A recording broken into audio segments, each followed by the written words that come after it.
En la primera sesión de Espacio Freinet nos habíamos planteado este espacio para poder recuperar un lugar donde hablar de las técnicas Freinet, de si el MECEP es un movimiento Freinet o no es un movimiento Freinet, qué nos gana. Y hemos dedicado un par de sesiones a ver algunas de las ideas básicas. Vimos parte del vocabulario, vimos parte, dedicamos un tiempo a ver las invariantes y luego nos dividimos en 4 grupos para ver alguna de las técnicas, verlas un poco lo que implica su puesta en marcha. Y para esta última sesión, con el tiempo que disponemos, pues queríamos organizar y plantear un pequeño debate que nos ayudara a ver por dónde continuamos dentro del MECEP el camino de mejorar la educación y mejorar todo lo que podamos. Durante las reuniones de preparación fuimos hablando de muchas cosas, nos hemos reunido 7 o 8 veces y algunas de las cuestiones han ido saliendo y otras no. Y para la dinámica de hoy, pues yo voy a tratar de hacer como una presentación y después generaríamos un debate con intervenciones, con comentarios, con propuestas de actuación, con vistas a lo que podamos seguir desarrollando. Ya digo que cuando empezamos, la idea era organizar una reflexión conjunta sobre estas ideas. Y ahora pretendemos cerrarlo de alguna manera con vistas a esto. Pero empiezo con una afirmación un poco provocadora o un poco extraña. Decir que lo que hemos hablado lo podemos dejar en el pasado, responde a planteamientos, responde a visiones de hace 100 años y, por lo menos en mi práctica a lo largo de mis 40 años, lo que es la técnica Freinet o las invariantes no han funcionado como tales, sino que me han permitido más el desarrollar una idea de cuál era mi papel como maestro, qué me correspondía, una visión de la educación. Entonces, si se permite la broma o la licencia, yo plantearía que habláramos del MECEP.2, donde tenemos una historia, tenemos unos planteamientos, pero donde volquemos un poco la mirada hacia el futuro. Que no sigamos debatiendo si la invariante 13 ahora mismo tiene vigencia o no, o habría que cambiar la redacción, sino que tratemos de lanzar esa mirada hacia lo que nos aporta. Entonces, para mí, yo nunca me he considerado un maestro Freinet, curiosamente, pero al final de mi práctica y ya en la jubilación, al tratar de desarrollar mi forma de trabajar, descubrí que muchas cosas había sido un maestro Freinet. Entonces, si no he trabajado muchas de las técnicas o en la clase rara vez he pasado de tener un par de técnicas de verdad puestas en funcionamiento, y sin embargo creo que profundamente hay una coincidencia enorme con sus planteamientos. Entonces, yo lo resumo en que para mí lo que aportó esa filosofía, esas propuestas, esos libros, esos escritos de Freinet, fueron primero una visión del niño, de la niña, como protagonista, como activo, como investigador, como creador, un ser autónomo, un ser capaz. Entonces, eso un ser poseedor de dignidad, etcétera. También una visión sobre lo que es el aprendizaje y la escuela. ¿Qué papel le corresponde al adulto? ¿Qué papel le corresponde a la escuela? Que aprendemos individualmente, pero a partir del encuentro, a partir de la colaboración, a partir de la investigación, a partir del tanteo. Que aislados podemos adquirir un grado de conocimiento, pero se queda un poco cojo si no le desarrollamos o no le contrastamos o no lo vamos conformando con la visión del otro. En ese sentido, pues lo que nos dice del método natural, del deseo natural de aprender, del tanteo, del error, pues son pasos, evidentemente, yo creo que necesarios, que nos ayudan, pero básicamente que tienen que confluir en el encuentro con el otro. Otra visión de que no podemos seguir concibiendo, que yo como maestro muchas veces lo he vivido y lo he sentido, que los problemas de la educación o de nuestro aula son nuestros, como si el problema de la educación fuera una cuestión individual. La educación es una cuestión colectiva. Algunas veces yo comentaba en mi centro con los compañeros que decíamos, hace falta que el padre y la madre estén de acuerdo para orientar al niño. Es que no están de acuerdo, así es imposible. Y sin embargo en los colegios, normalmente en los claustros, pues puede haber 20 opiniones, de las cuales 5 intervenimos con los mismos niños y cada uno con su criterio. Yo creo que esa visión de que la educación es que cada uno haga lo que pueda con la persona que tiene delante, no tiene sentido. Tenemos que, y yo ahí entiendo que la propuesta de esta filosofía es trabajar con el otro entre los niños y también con el adulto. Y para eso nos ofrece y cuenta una serie de herramientas, una serie de técnicas que en aquel momento facilitaron y permitieron romper el aula, el contacto, el trabajo individual, el respeto al ritmo de cada uno, etcétera, etcétera.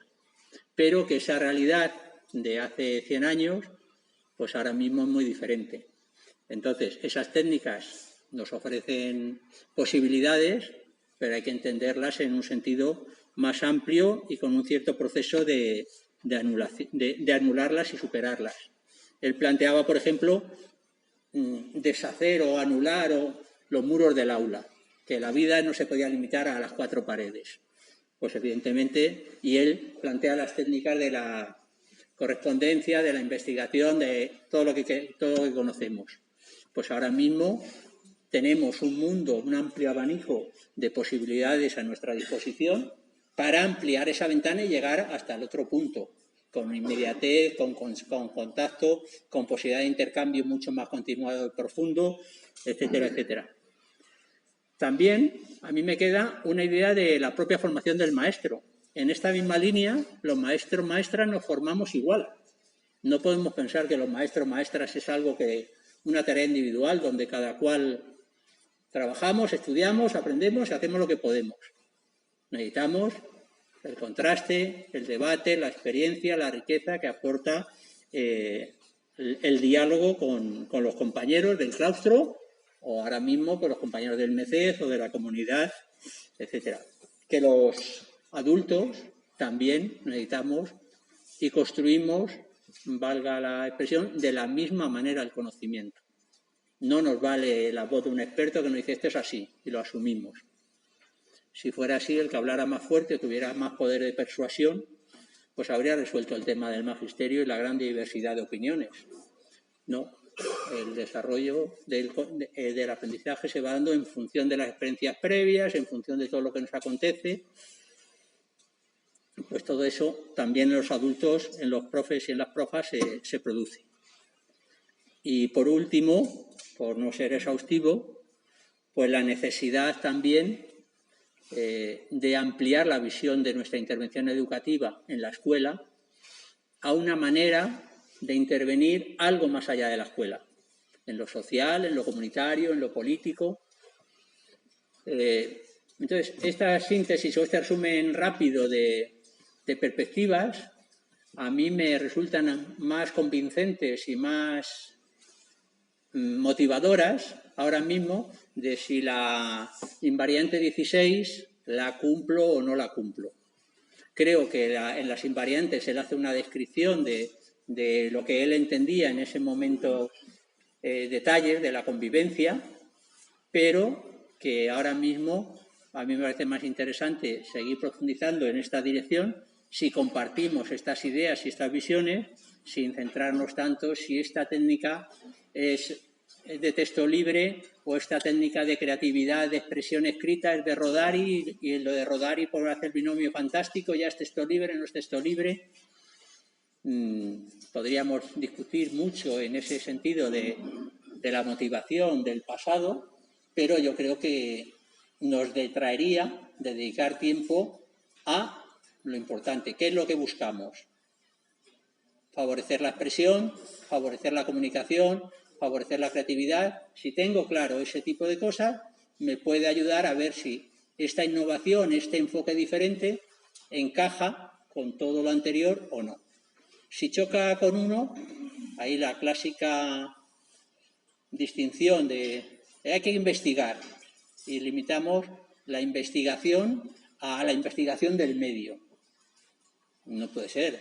El investigar es una manera de aprender. Todos aprendemos a partir de la curiosidad, con el tanteo, con el contraste, con las hipótesis, pero eso se da en la investigación del medio, se puede dar en cómo utilizamos el lenguaje, cómo manejamos los números o cómo somos capaces de plasmar una obra gráfica plástica de una manera determinada.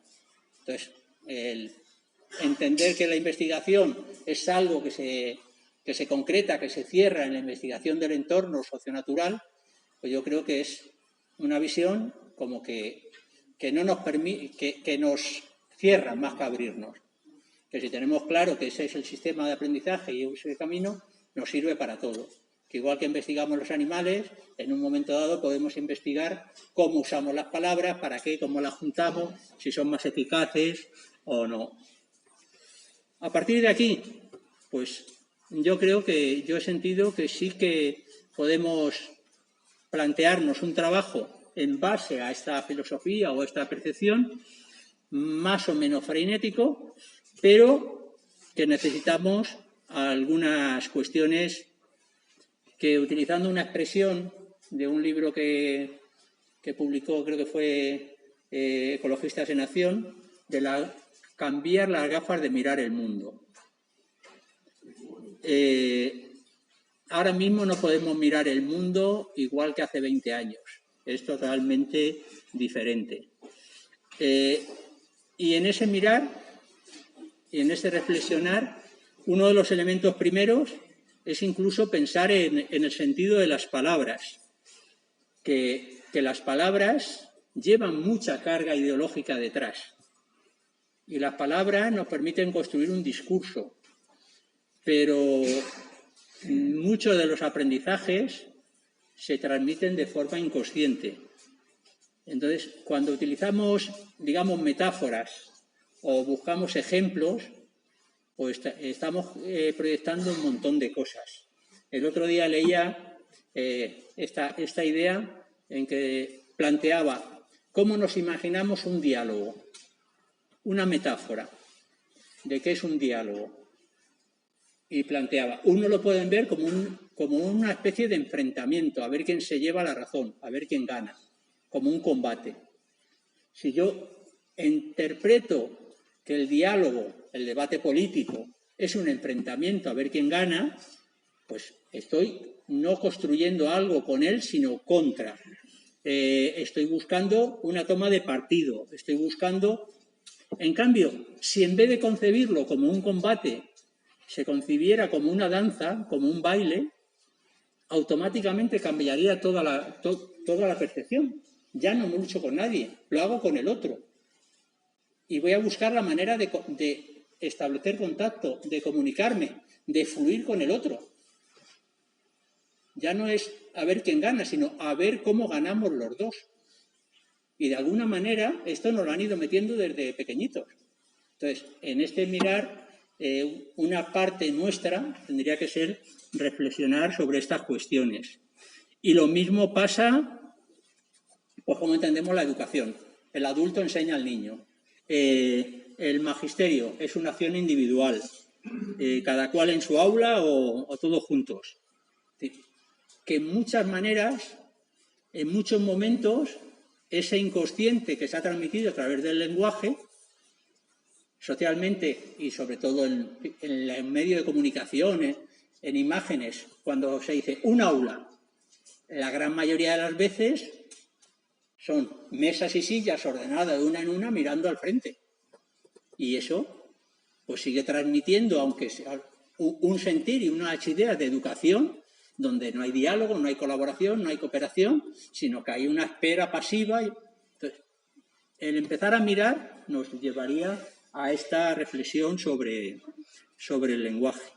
Luego, otro cambio enorme en estos años es la visión del ser humano. En aquella época podía ser mano de obra. Ahora podríamos definirnos como consumidores, como clientes, como individuos, como personas en búsqueda de entretenimiento y felicidad. Julio, en su charla, nos hablaba de la sociedad del miedo, de la incertidumbre, de la soledad, de la insatisfacción, de la exigencia impertinente, de la inmediatez, de la renuncia de nuestra propia capacidad de acción, donde, según algunos pensadores, pues ya no es tan necesario la autoridad y el mando como generar eso que en Madrid somos tan expertos, una cierta idea de libertad para que cada uno solo de nosotros, guiados por ese individualismo neoliberal o como lo queramos denominar, nos preocupemos de avanzar en la búsqueda de lo nuestro individuo, desconectado de los demás, etcétera, etcétera. Otra cuestión que ha cambiado es cómo vivimos nuestro cuerpo. Yo creo que en el interior de cada cual, la visión que tenemos ahora de la percepción del cuerpo difícilmente se puede plantear hace 100 años. Ya no es la cuestión del género, la cuestión de niño o niña, la cuestión de lo que es la identidad, el funcionamiento de la persona, la relación mente-cerebro, cómo se estimula, cómo las emociones inciden en el rendimiento, en la capacidad, en el bienestar, cómo el bienestar redunda en una mejora de las prestaciones. Toda esa visión hace 100 años no existía. Entonces, evidentemente, todo esto nos aporta una manera de ver el hecho educativo que debemos intentar enriquecerla. Por no extenderme en este momento en todo el tema de la tecnología, todo lo que ha cambiado. Y no olvidemos que la tecnología es cuando el ser humano crea una máquina, crea un instrumento, ha inventado algo, pero a continuación el cerebro también cambia. No es lo mismo que yo piense cómo comer un fruto si lo tengo que morder, que si de pronto tengo un hacha para machacarlo. Automáticamente el cerebro es capaz de ampliar su visión. Siente que es mucho más capaz de cosas. Y en función del uso que voy haciendo y la adquisición de esas herramientas, nuestra propia concepción de lo que es nuestras capacidades cambia. Y a partir de ahí generamos todo un cambio. Con lo cual, pues el pretender seguir encerrado en la frase que nos puso o nos explicó hace 100 años, yo creo que es una manera de obviar todo esto, que tenemos que hacer ese esfuerzo por actualizarlo y ampliarlo en esta perspectiva. Por no decir, y esto en el taller de tecnología, no sé si tendremos ocasión de discutirlo, pero era uno de los debates que teníamos anunciados, es cómo en breve o desde ya todo el tema de la tecnología, de la ingeniería de datos, de la inteligencia artificial, nos está cambiando y nos aboca a cambiar absolutamente la idea de escuela. Hasta hace unos años estaba claro cuál era el tiempo de aprendizaje. escolar. Íbamos a la escuela y el maestro contaba, enseñaba, participábamos. Ahora mismo, y se seguía más o menos un programa, unos contenidos, una secuencia. Ahora mismo la tecnología va ofreciendo una visión del aprendizaje como un hecho cada vez más individual, mi pantalla y yo, cada vez más respondiendo a mis apetencias.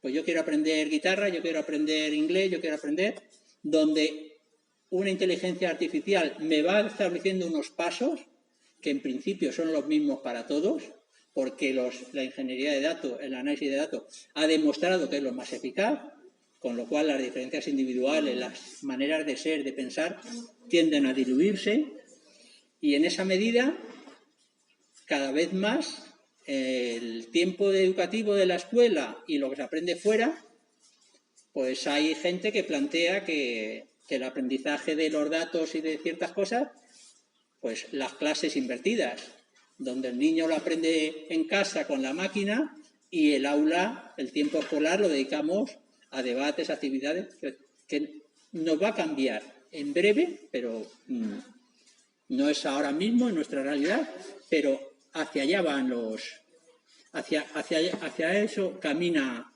este tipo de cuestiones. Además, con el agravante que estos sistemas están controlados por los gigantes tecnológicos que siguen acumulando datos, que siguen provocando o generando una satisfacción inmediata mediante estímulos, la gamificación, el premio, la medalla, que tiende a reforzar lo inmediato, la competencia, el estímulo, eliminando la planificación, la reflexión. Nos aboca a un mundo que daría para desarrollar una serie de estas distópicas, pero que es un elemento que no podemos obviar, porque cada vez más va teniendo presencia en nuestra realidad. Porque en un móvil, en un aparato, vamos teniendo tal cantidad de instrumentos que igual que el tener el hacha me cambia la manera de... Pues el tener esto en la mano me cambia la manera de mirar. Y tomamos conciencia de eso para intentar controlarlo nosotros, o al final miramos como quiere esto que mire. ¿Cuántas veces? No sé, el otro día lo oía alguien comentar. Dice, es que antes yo ponía un disco y lo elegía. Ahora pongo... Y me pone las dos primeras canciones, las elijo, pero luego ya el algoritmo me va diciendo lo que tengo que escuchar. Con lo cual, si el algoritmo es hábil, al cabo de cierto tiempo todo el mundo escucha la misma música y el que no pase por el aro no lo va a escuchar nadie. Es decir, con todos esos peligros que lleva. Otra cuestión que a mí me parece básica es que en esta manera de mirar, de analizar, es la idea de inclusión. Estamos hablando de la idea de diversidad.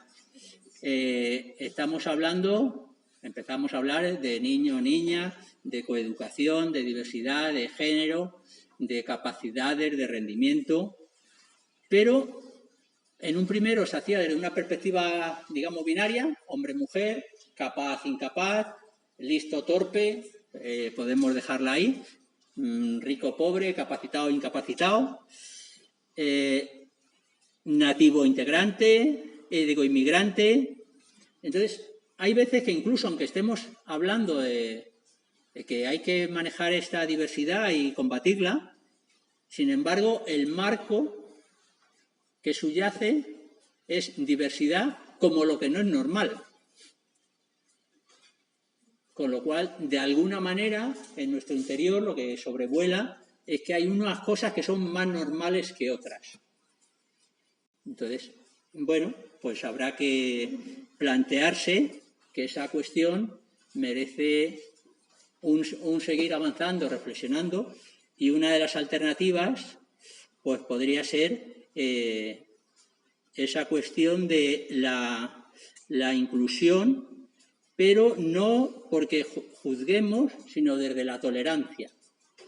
Es un ser humano y como tal tiene los mismos derechos, tiene las mismas necesidades, tiene lo mismo que yo. Luego, lo que hagamos, pues él será capaz de una cosa, Unos son capaces de bailar, a mí que no me pidan mucho, etcétera. Pero bueno, en esas estamos. Incluso este juego de la tolerancia, un poco, el tema de la evaluación. Como muchas veces cuando nosotros nos planteamos como el tema de la evaluación, no, que no tenemos que suspender, pero de alguna manera damos por hecho que la evaluación conlleva un juicio.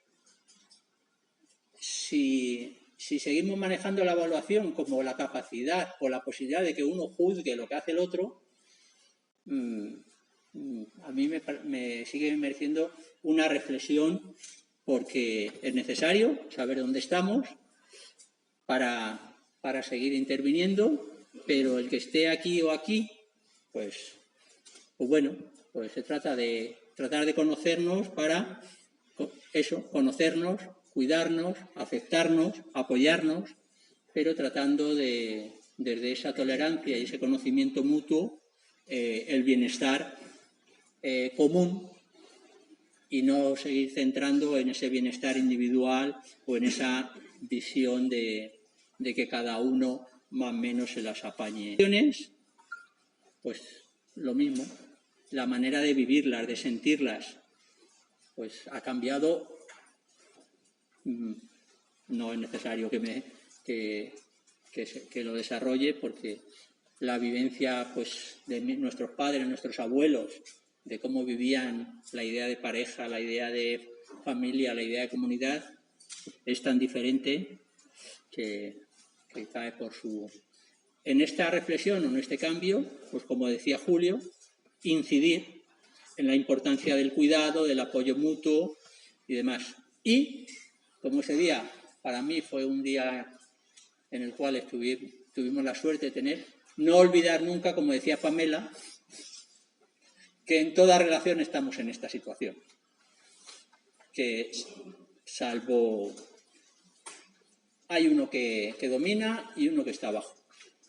Entonces, en la medida que esta situación somos conscientes y se da en la escuela, pues bueno, porque sabiéndolo, Julio nos animaba a reflexionar, a pensar a favor de quién está, de qué estamos, qué queremos conseguir, y nos planteaba la necesidad de una educación emancipadora, de la desobediencia, del derecho a decir que no, etcétera, etcétera. Porque si no, podemos caer hasta estar haciendo asambleas, pero de alguna manera que la asamblea acabe siendo como el sitio donde tenemos que hacer las normas, porque no nos podemos...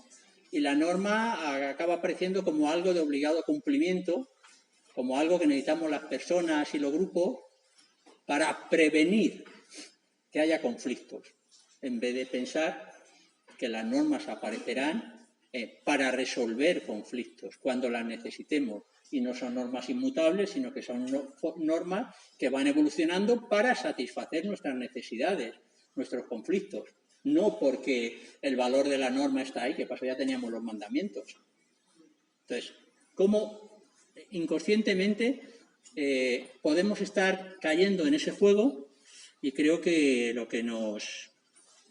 el papel que nos toca, y a partir de aquí enlazaría un poquito en lo que yo creo que sería un posible camino para nosotros, es que necesitamos no quedarnos en este estado que tenemos ahora de, bueno, yo hago lo que puedo en mi aula, vale, ya he cumplido, sino que como colectivo, como comunidad, debemos intentar generar nuestra voz, nuestros momentos de encuentro, nuestras reflexiones, que nos permitan ir avanzando en todas estas direcciones.